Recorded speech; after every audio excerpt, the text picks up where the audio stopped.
የ2024-2025 የአውሮፓ ቻምፒየንስ ሊግ ዛሬ በጀርመን ሙኒክ ከተማ በአሊያንዝ አሬና ስቴዲየም በሚደረግ ጨዋታ ፍጻሜውን ያገኛል።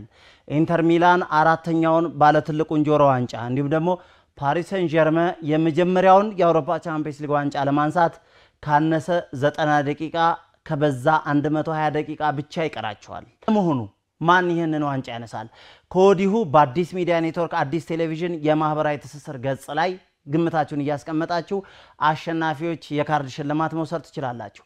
አዲስ ሚዲያ ኔትወርክ አዲስ ቴሌቪዥን በኤፍኤም አዲስ 96.3 እና በዩቲዩብ በቀጥታ ስርጭት ይህንን ጨዋታ ወደናንተ ከምሽቱ 3 ሰዓት ጀምሮ ወደናንተ ያደርሳል። ይህንን የቀጥታ ስርጭት እየተከታተላችሁ በአንድ መልኩ ጨዋታውን እንድትኮመኩሙ በሌላ መልኩ ደግሞ ዳጎስ ያለውንና ለየት ያለውን ሽልማት እንድትቀዳጁ አዲስ ሚዲያ ኔትወርክ አዲስ ቴሌቪዥን በአክብሮት ይጋብዛል። የትውልድ ድምጽ ከሆነው አዲስ ሚዲያ ኔትወርክ አዲስ ቴሌቪዥን ጋር ከምሽቱ 3 ሰዓት ጀምሮ አብሮነታችሁ እንዲዘልቅ በአክብሮት እንጋብዛለን።